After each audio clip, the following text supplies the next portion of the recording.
All right, so the game that I'll be reviewing is Dragon's Dogma 2. It's the second in a series released by Capcom. I didn't play the first, but I had heard so much about this game coming up.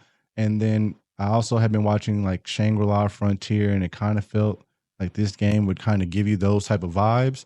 So I definitely wanted to check it out. I like the fact that it was, medieval times. That's something that's always been fascinating to me. I like, the different aspects of the different types of characters from basically everything I just saw in the commercial. It hyped me. A couple of my friends were talking about they wanted to play it when it released. It was one of those situations where it's just like, hey, let's just check a game out. Let's see what it is. A lot of times I feel like when something's a sequel or it's the second of a game, I feel like I need to play the first one. But I will say that overall, I didn't feel like I missed anything with this game, not playing the first one. It felt like they didn't really, it may have went over my head, but I don't feel like there were very many callbacks to the first game. So if this is a game that you've been interested in, you've been seeing around, and you think that you maybe want to play it, check out this review and let's see if it's for you. In the sprawling expanse of a parallel fantasy world where dragons soar and kingdoms clash, lies the epic tale of the Arisen. Welcome to Dragon's Dogma 2, the long-awaited sequel to Capcom's acclaimed action RPG.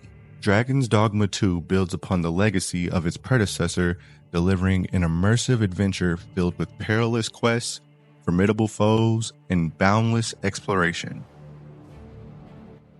Set in a seamless open world 4 times larger than its predecessor, Dragon's Dogma 2 invites players to explore the vibrant realms of Vermund and Batal. Whether traversing rugged mountains or navigating labyrinthine forests, the journey is as awe-inspiring as it is treacherous.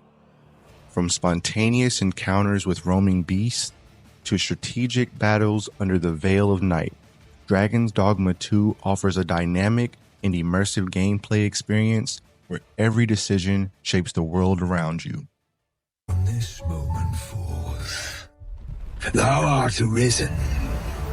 Players assume the role of the Arisen, a hero marked by destiny to confront the dragon that chose them.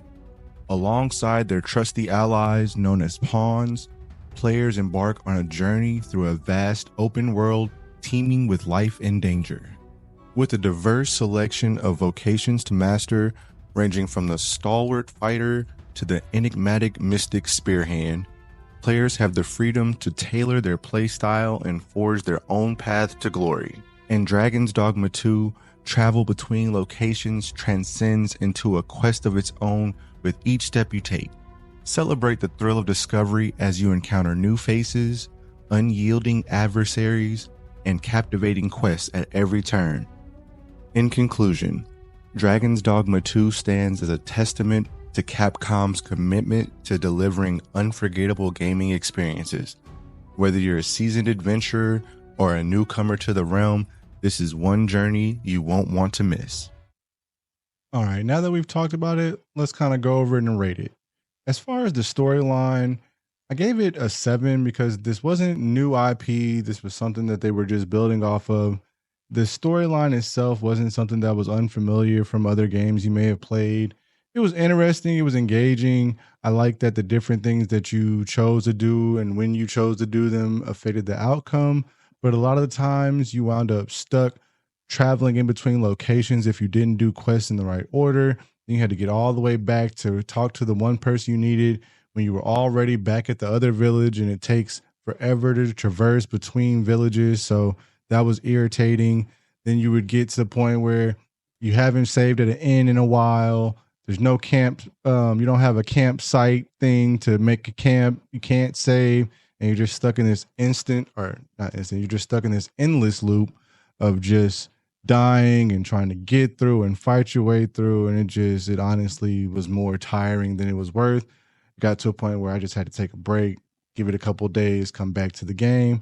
So with that, that's why I gave the storyline kind of just a 7. It was fun, but it wasn't, one of the top tier games that you would play.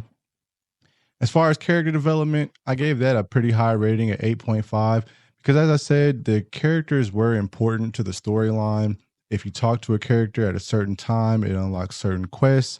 If you got the quest, didn't complete it in a certain time, the world would advance regardless of if you did it or not. So that was a pretty cool feature. So it definitely made you have to stay on top of, what quests am I taking? What do I still need to do? With that though, you had to figure out, the order of this is the city that I'm in. I need to talk to XYZ people in this city. And if you didn't play it that way, you just had the headache of going back and forth and back and forth. As far as animation style and fight style, I gave that a pretty good rating with an 8 just because they had a lot of different character variations, a lot of different enemy variations. They had great animation that was smooth for all the different fighting styles, the different magic elements. So I thought that was very well done overall. As far as the soundtrack and sound design, I gave this a medium rating of a 6.5 just because there's pretty good music in the fighting scenes and in the cut scenes when you're going through the story mode. But the majority of the game, you're running around in silence, in caves in silence, in forests in silence. And or just like some little bit of background music to kind of break up the monotony of the silence. But overall, the music when it was there was pretty good.